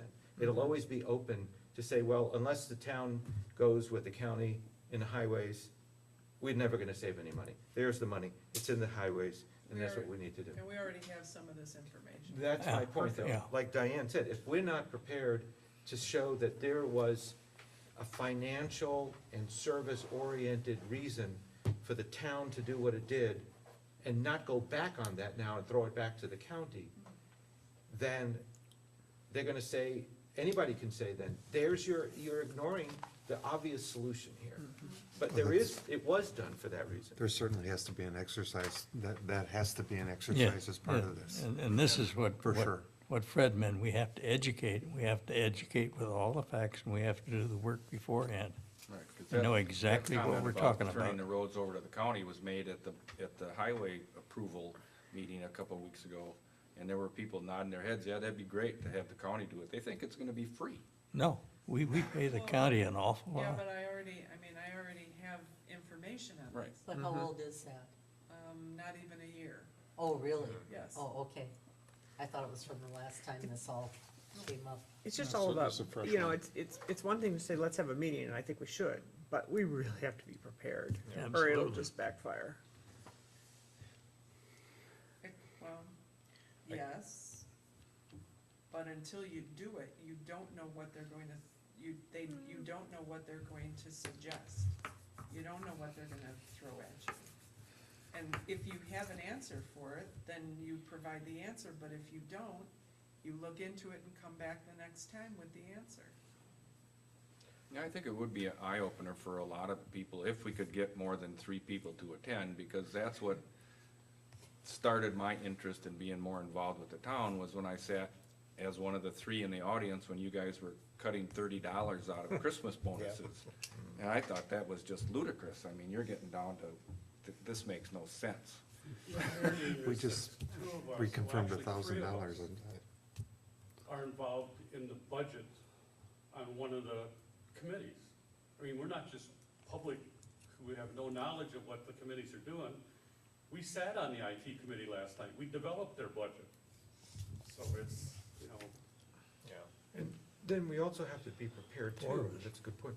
We also have to be prepared too, because some of the suggestions will actually generate policy decisions rather than just administrative decisions about the budget. For example, sell off some of the parks, which has been suggested already, sell off some of the property. Whether it's the DNR, which is an unlikely buyer, or some private property speculator, that's a policy decision as opposed to a budgetary decision. I mean, it affects the budget, but it's policy. Is our policy as a town to reduce the water access and public access to parks as opposed to how do we balance the budget, which is a financial question? Our long-range plan says we want to increase waterfront access. Exactly, exactly. So those are policy decisions that might come up that would have to have something more than just that forum. It's not a budget question exclusively as well. I think your idea, Janet, is a terrific one. I think that's exactly, and we only start with finances, because every other one of these forums, if whatever you want to call them, that could start a trend, all starts from finance anyway. I agree, with the exception that those informational meetings or those gathering of the public as an educational piece needs to take place after the work of this committee has determined the levy, the amount that you want to exceed the levy by, and all of those pieces, and then put together an outline of what those dollars are gonna be used for, and that whole piece. Then, I understand exactly why you're saying that, I do. Then we need to get busy now. Oh, yeah. Absolutely. Because in order for all this to make any sense The to clock is people running. that are voting for it in November, there has to be some time given to explain, not just the day before, No. you know, down your throat, here it comes. So, And this sheet here, you know, there's so many numbers on here that I understand everything on here and work with it, but if you hand this out, even if you put it on the website and have people for 2 weeks or a month out there, what the hell is this? That doesn't work. Right, you can buy oil cheaper than that. Propane is up this year. And what we really need to do is to get those people who do not come to the meetings here. Because right now, we're functioning with a very small but very vocal group that is kind of leading the way, if you will, and I'm sure there are a lot of people, oh yeah, oh yeah, oh yeah, not understanding what really is happening. And I agree with Fred, it's, you know, we have to get our, if you will, the budget together, the rationale for that budget, present it to the public, and then take the questions. How quick can we start, Janet? well, Well, we it's, started already tonight, actually. Well, but I mean with what Janet says we have to do. the committees need to get their 5-year plans Yeah. in. Well, That needs to happen. by when? Within 2 weeks? That would be good, Yeah, because in 2 weeks, this group should meet again, Right, or 3 at the latest, before the end of July. July. Get as many of the second homeowners in here as we can. Right. Yeah, I For- was gonna add, the informational meetings should definitely happen before the kids go back to school, because that's Yeah. when a lot of these folks bail out of here, and they won't be here to take part or listen in on what you've got to say. I can't see that, not that I disagree with you, but from a timing standpoint, It's not I gonna can, happen. I can We tell won't you, get it done I can tell you historically at Gibraltar, knowing that there was a referendum on the books every 2 years since 1994 or 5, that when a referendum for a particular levy override would pass, we would take a month and a half off, and then we would start the process then for the next one. So 21 or 22 months it would take to to do that work and get it done properly.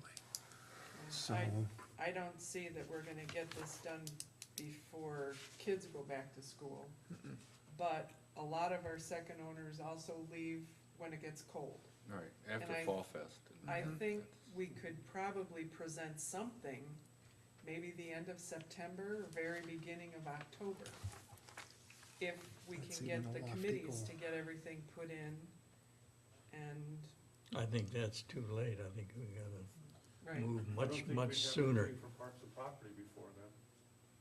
I mean, the board tomorrow night is going to look at getting somebody to come and take a look at the marina.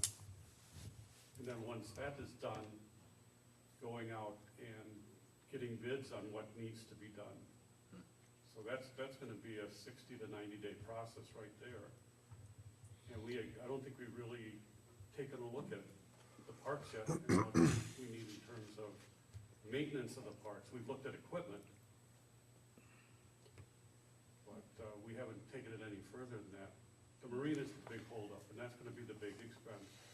Just like what IT did though, Gary, couldn't parks do, you The know, ballpark. kind of like and I don't wanna call it a pie in the sky, but, you know, do your worst case scenario. 250 grand. Put it in there, 250 grand, put it in there. you know, it's, You know, I mean, in your 5-year plan for 2015, we're gonna need 250,000 to upgrade the marina. 2016, you're not gonna need 250, but, you know, put it in there. Just ballpark it. I think we've gotta get all the committees to get all their stuff in within the next 2 weeks. The other option we've got is strictly to go with highway this year. Let's do everything. Or we put it in there for them. well, we'll have Parks and Property meeting before you meet again. Because we'll be meeting the first of the month. I think we just said we're gonna meet before the end of this month. Pardon? Yeah. We said we're gonna meet before the end of this month.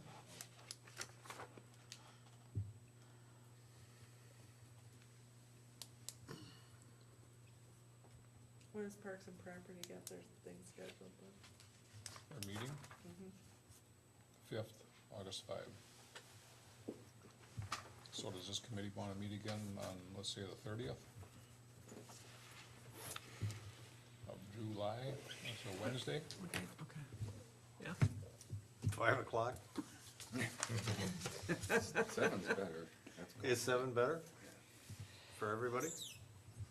It's nice to have dinner and Yeah. do the dishes for my wife, oh boy. which I do every night. Wednesday, July 30th at 7? That's open here. God forbid we have an open date. That's because we, It's the 2 weeks last, between board next to the meetings. last day of the month. The Thursday, the 31st is, I couldn't make it that day. it that day. is Wednesday not good, Fred? we can make it work. Now, I have to admit that the 3 new members of were told that there weren't gonna be many meetings. That's all right. My, I didn't believe him. You caught on quickly. You said 7 o'clock? 7. John, I'd like to say something about reaching the people before they go home. We're interested in reaching the people that are gonna be at the meeting where the budget is approved. right, So we've got time for meetings before then. right. You don't have to worry about the people that are gone then. Yeah, they're not here now, so. They don't vote. Yeah, good point. So then on the 30th, we'll develop some strategy for, getting the word out and getting some people in here. Some ads or, Goes Notes. contingency again. And I think we should all have, or there should be some kind of outline of what could be presented and then open up for discussion. It's sort of, it will be like an open forum kind of thing. It won't be any policy setting, it won't be public input, it'll be just a round table with everybody saying whatever they want and our being able to respond But, and Janet's suggestion, I think is a good one, saying, here's the material we're gonna work with. What do you suggest we take and cut? But shouldn't there be an overview? Shouldn't there be something that says, this is what the levy cap does, this is how much Liberty Grove gets out of your tax dollars, this is how much a levy increase would include on your taxes, just the facts that way, to dispel all the misinformation. Highway doesn't mean just paving a road, it means everything that goes to maintaining it. So those little, like a vignette each, to sort of present with overheads or whatever else we can do. You want that on the 30th? No, no, No, no, no. I'm saying Oh, to, okay. For to the get public ready meetings. for the 30th, Why not? part of the 30th meeting, to be able to assign those topics, or decide what topics would be presented as well. I mean, I think that's- ultimately what this is a sales pitch. It really is. It is. It's, you're talking about a product, and we've got this widget, and this is how much it costs. If you want more to this widget, it's gonna cost this much more. If you want a substandard widget, it's gonna be this much. It really is a sales presentation. And the other thing is, people have to realize if this town degrades with bad roads and so on, their houses are not gonna be worth much to sell. Can't get It to it. affects, can't it sell. affects property values directly.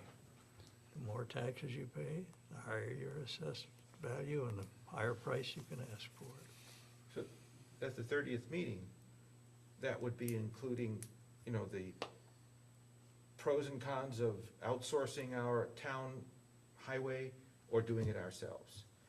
That kind of information, not at the 30th meeting, but who's going to do that? What is the information that can be presented to sell the product, so to speak? To sell that widget? Those are the what alternative do I have to buy your widget? Well, I don't have any, I have an alternative. I can go to the county and buy a widget there.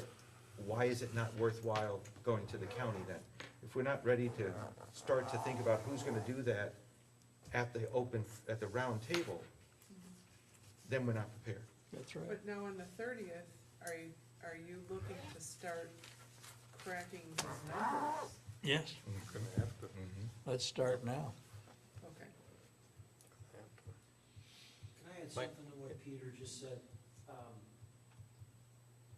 Something I think that we can do to help sell this, as Diane just said, is, yes, a lot of the second homeowners can't vote, and they don't come to the meetings, but I think they hold an influential place in this community.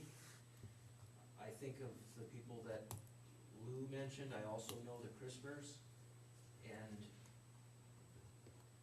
with the contention that we've had on Garrett Bay, reaching somebody like the Christmers to spread the word that we're not trying to screw everybody will help you.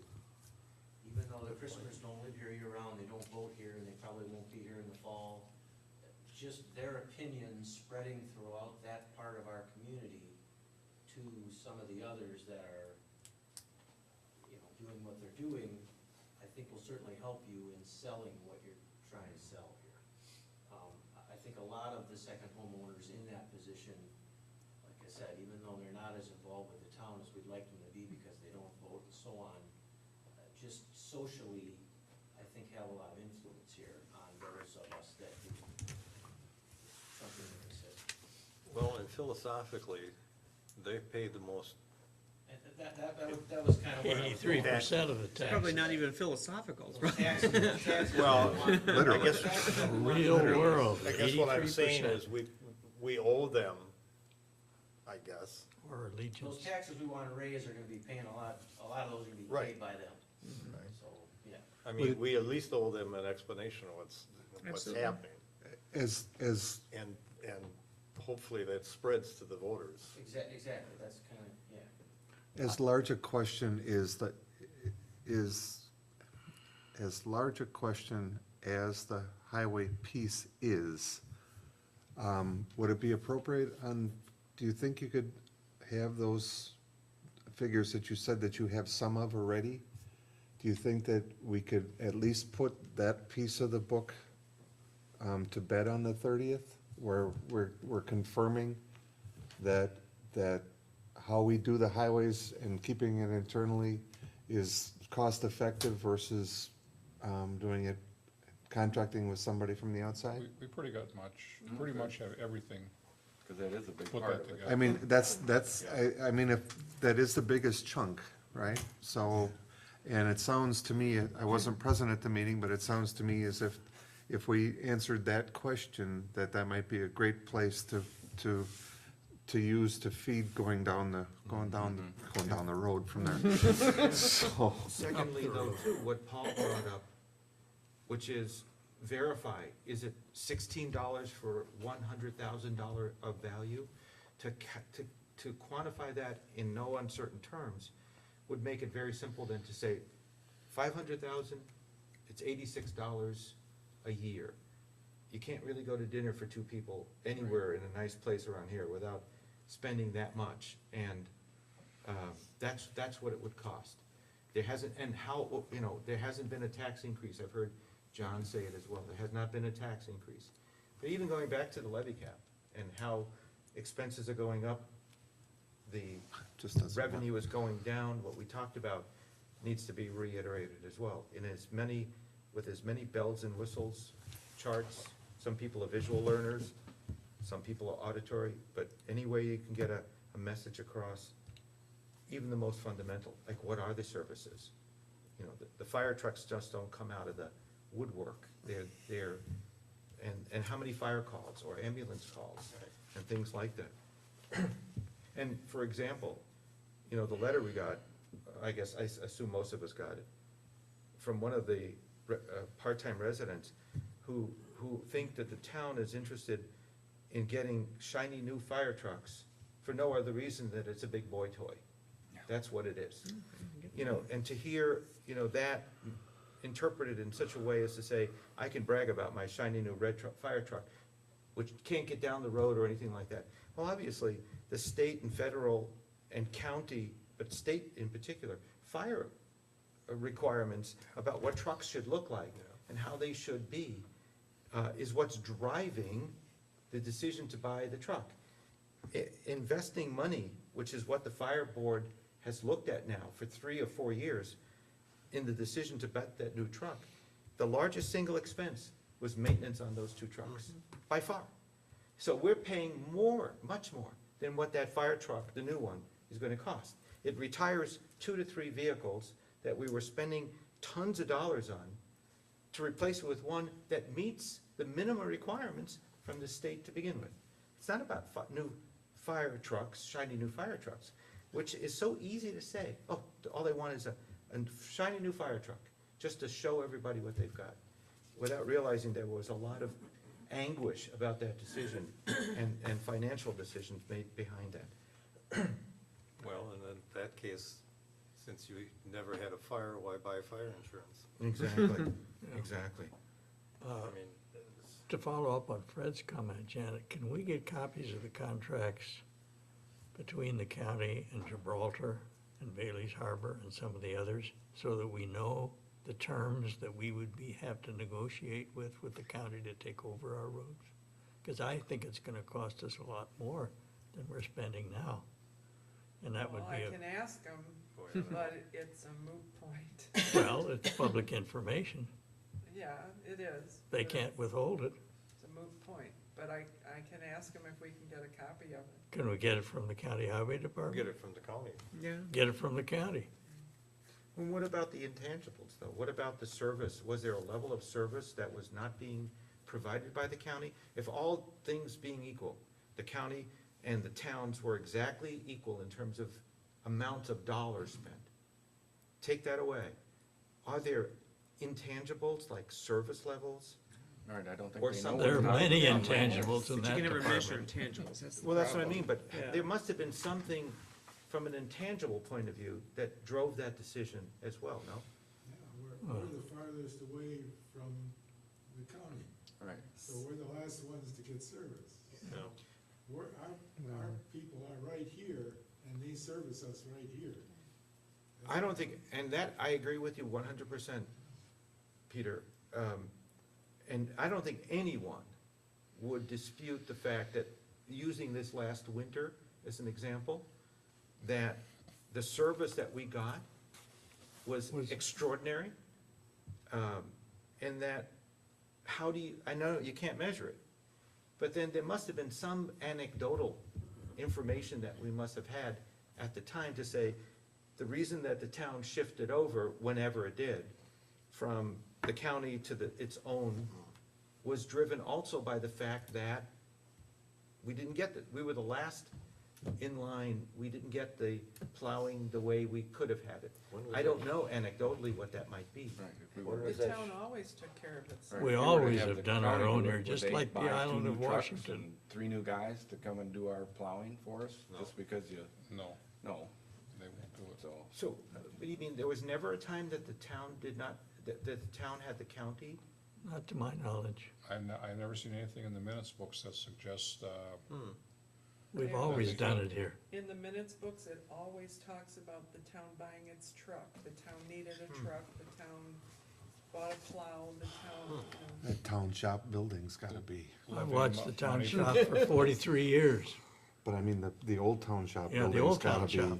It was just down the street from my Plain- business. Playing devil's advocate then, say, well, how do we know if the county can't do as well if we don't, have never given them a try? How do we know they're not gonna do it? Okay. 2 years ago, I started going in to see the highway chairman in Sturgeon Bay for the county. I said, your shoulders have not been attended to on the state highway and the county roads in the town of Liberty Grove. It took them almost 18 months before they finally cleared it all up last summer. There were shoulders like this. If a bicycle went off and the guy tried to get on, he'd go out in the road and the car coming along would kill him. And I made those things, but the squeaky wheel gets the oil. From way back, the town levied money to build roads, to improve this road. It's way back. Way We've back. always done that. And right now, we're doing things for the county that, Well, we need to confirm that. I mean, Yeah. we just, Yeah, we we need can't to- just tell we them need to that monetize that's- all of that and you confirm can't it. tell them that it's always been that way. Right. You have to Right. show Right. that it's a cost-effective way to do it, and a service-effective way to do it. Exactly. Well, and not only that, but you have an investment that has been made over how many years? You just give up on that investment? You're gonna hear it then. Oh, yeah. You're gonna hear it as a viable alternative. Sure. They're gonna say, don't buy that new patrol truck. Exactly. Don't make any more investment. Just let the county finally get its chance to do what it needs to do. I'd like to start with a little anecdote, and I know most of the board members have heard it, but in 1853, the town of Gibraltar was established. By 1859, the town of Liberty Grove was formed, because they took all the tax money from this northern area and spent it down in Gibraltar. And this is why the town is named Liberty Grove, at least in my book, and I think that's quite true in history. We freed ourselves from Gibraltar. Gibraltar. You seceded? Okay. And I need to go. Yeah, I move we adjourn. I'll second that. All in favor? Aye. Thank you, guys, ladies. Did anybody else see this? I asked. Some of us could go, it was in the